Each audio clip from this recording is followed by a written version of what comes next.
Olá, a graça e a paz de Cristo Jesus seja com todos. Eu sou o pastor Vladimir Calisto e tenho sido contactado por várias pessoas temerosas, aflitas, que me expõem os seus medos, seus temores, suas incertezas por conta do atual cenário que está sendo apresentado mundialmente e agora para nós aqui do Brasil, principalmente aqui no Rio de Janeiro. E isso me impulsionou a gravar, produzir este vídeo para dar uma palavra de esperança não somente a essas pessoas que têm me contactado, mas a tantas outras que neste momento de isolamento social se encontram em casa apreensivas e precisando ouvir uma palavra. Quero fazer uma reflexão bíblica breve, sem aprofundamentos teológicos, e para isto eu quero usar o texto do segundo livro dos Reis, capítulo de número 6, a partir do versículo de número 24. Esse texto narra que Samaria estava sitiada pelo rei da Síria. A Síria, o Ben-Hadad, estava sitiando aquela cidade de Israel, que era a capital daquela nação. As pessoas que ali estavam viviam um cenário caótico. Era um isolamento forçado e depois de determinado tempo de cerco sobre aquele lugar, faltou a comida. O desespero alcançou aquelas pessoas. Dinheiro até se tinha, mas como o alimento estava escasso, cabeça de jumento e esterco de pombo era vendido por preços altíssimos. E as pessoas, muitas delas, não tinham como se alimentar. Diante deste cenário de aflição, duas mulheres fazem um acordo, aonde uma sacrificaria o seu filho num dia, para que ambas tivessem o que comer, e no dia seguinte, a outra então sacrificaria também o seu filho. Uma cumpriu com o acordo. No dia seguinte, a outra escondeu o seu filho e não permitiu que ele fosse sacrificado. Esta situação foi levada até o rei de Israel, que, ao ouvir este relato, saiu da posição de lamento pela situação que estava acontecendo para um status de desespero. E ele, neste momento, então, coloca no seu coração assassinar o profeta Eliseu. Essa é uma história que tem um final feliz, mas que três personagens me chamam a atenção e eu quero fazer uma colocação bem rápida para você em relação a essas três personagens. A primeira é a mulher que entrega o seu filho. Ela tinha como filho, ou melhor dizendo, todas as mulheres no contexto de Israel tinham filhos como bênçãos de Deus. Toda mulher queria ser mãe, toda mulher tinha o sonho de ser mãe. E no momento do desespero, ela entrega o seu filho como sacrifício para alimentar a si e alimentar a sua vizinha. Bom, neste momento de situação de isolamento, aonde as informações que chegam a nós são muitas vezes as piores possíveis, muitas delas são fake news, eu quero dizer para você o seguinte, que é para você não entregar, não sacrificar aquilo que te é precioso. Aquela mulher entregou o seu bem maior no momento de desespero. Não deixe que esse momento de isolamento, a união familiar se transforme em confusão familiar. Não permita que a tua alegria, que a tua razão de viver seja tomada neste momento.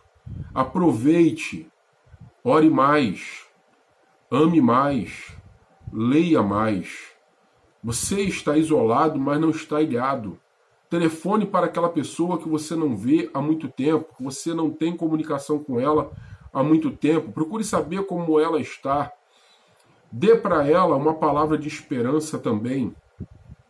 Entenda que este momento talvez seja um momento para você praticar aquilo que a sua agenda assoberbada não permitia que você praticasse antes. Então não entre em desespero, mas permita-se fazer aquilo que talvez você em outro momento normal, com os seus serviços a fazer, não faria. A segunda personagem que eu quero trazer uma reflexão para você é a pessoa do próprio rei. É uma autoridade que está com as mãos atadas e impossibilitado de mudar aquele cenário, mudar a história daquela nação. Contudo, ele, como rei de Israel, sabe que tanto ele como a nação dependem da providência divina para que aquela situação fosse alterada e que a providência de Deus trouxesse conforto e normalidade para os seus dias. Ora, ao ouvir o relato da mulher, ele entra em desespero. E no desespero ele só consegue enxergar a morte. E agora, a morte do profeta Eliseu. O que eu quero dizer para você? Que ele tinha uma visão na horizontal. Ele só conseguia ver o que estava à sua frente. E diante dos olhos dele, o que ele encontrava era fome, era lamento e era morte. E como ele estava ali inserido naquele contexto e não conseguia ver nada além daquilo, quando ele recebe o relato daquela mulher, ele vê ainda mais morte. E agora, a morte por assassinato do profeta Eliseu. Então não deixe que esta situação só faça você enxergar a morte, só faça você enxergar a desgraça. Perceba que outras situações podem estar ao teu redor, te permitindo ter uma visão mais ampliada dos fatos. E aí eu te convido para analisar a terceira personagem, que é o profeta Eliseu. A visão dele era uma visão diferenciada tanto da mulher como a visão do rei, porque ele tinha uma visão verticalizada. Ele não via aquilo que estava diante dos seus olhos, mas ele conseguia ter uma visão verticalizada e olhar com os olhos de Deus para aquela situação. Mas ele tem essa visão, ele consegue ver desta forma, ter um olhar de esperança, mesmo em meio ao caos, porque ele tinha uma fé vivenciada. A fé de Eliseu não era uma fé tão somente declarada. A Bíblia nos diz que o justo viverá pela fé. Não diz que o justo somente declarará a sua fé. O nosso discurso não pode ser diferente da nossa prática. Deus nos permite momentos difíceis, muitas vezes, para que a nossa fé possa ser aprimorada e que possamos, então, ter experiências com Deus. Ora, tenha o olhar de Eliseu, tenha o olhar da esperança. E quando eu falo em esperança, me vem à mente um educador brasileiro muito proeminente em nossa nação. Rubem Alves. Rubem Alves fazia uma distinção entre otimismo e experiência muito interessante. Rubem Alves dizia que otimismo era sorrir para o futuro por causa de, e experiência era sorrir para o futuro a despeito de. E quando eu olho para esta colocação de Rubem Alves, eu penso da seguinte forma: esperança é sorrir para o futuro a despeito da nossa realidade presente, por causa daquele que rege a jornada da nossa vida. Então, eu e você podemos ter esperança no nosso futuro, porque o nosso Deus tem nos guardado, tem nos protegido. A bondosa mão de Deus tem sido conosco. Pense comigo. Vamos lá, pense um pouco comigo. Muitos desafios já foram apresentados no decorrer da nossa vida e nós somos levados à morte a cada dia. As situações de morte estão no nosso entorno. Acidentes no trânsito, latrocínios, enfermidades diversas, talvez até uma queda inesperada, e bater com a cabeça no meio-fio pode nos levar à condição de morte. Quando nós olhamos para a história, em 1348, tivemos a peste negra ou peste bubônica na Euroásia. Segundo a história, 1/3 da população europeia foi cefada por essa calamidade, por essa pandemia.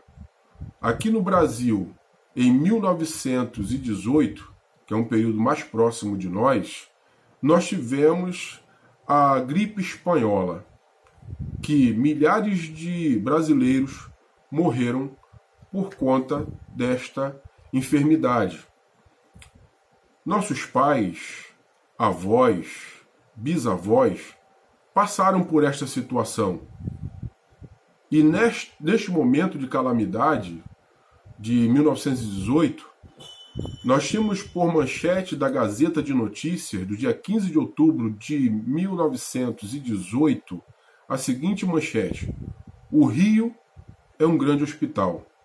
Não há médicos, não há remédios. Até o presidente de então, Rodrigues Alves, morre acometido da gripe espanhola. Mas, te falo de novo, pense comigo. Eu estou aqui produzindo esse vídeo. Você está daí me assistindo. O mesmo Deus que preservou vidas naquele tempo continua sendo o mesmo. Nós já passamos pela H1N1, por ebola e por outras enfermidades e calamidades. Estamos aqui.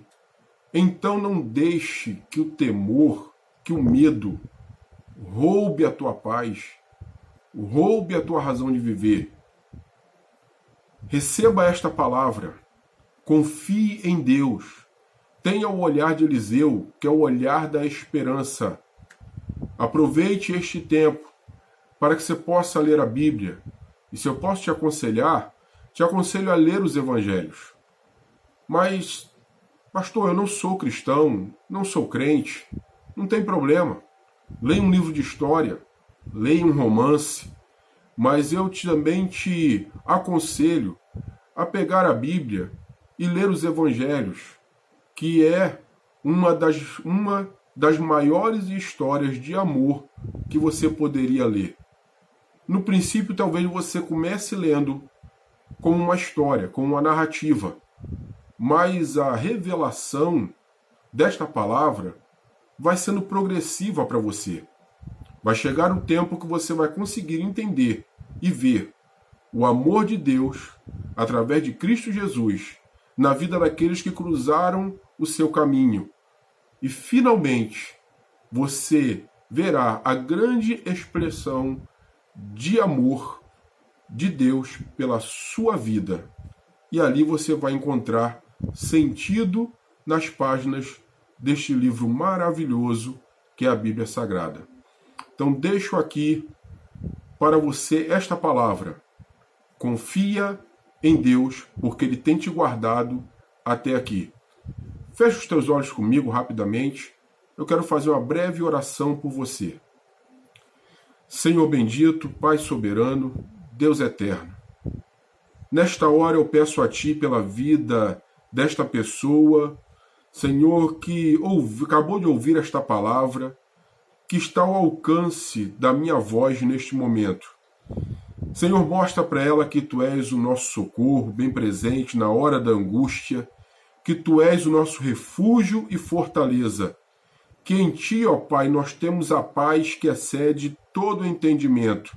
Que este momento, Deus eterno, seja uma oportunidade para aqueles que ainda não Te conhecem terem uma experiência contigo, que Tu possa se manifestar para eles, que eles possam ver a dimensão do Teu amor, ó Deus bendito, para com eles. Deus amado, tem pessoas que neste momento estão passando por situações difíceis, já têm outras enfermidades e estão isoladas em casa. Senhor, entra, ó Deus bendito, com providência nessas vidas, manifesta a cura nestas casas aonde a minha voz consegue entrar. Senhor, é o que eu te peço nesta hora, em nome de Jesus. Amém. Se você foi edificado por este vídeo, compartilhe com o maior número de pessoas que você puder, mas principalmente com aquelas pessoas que você sabe que estão temerosas, aflitas e precisam ouvir esta palavra.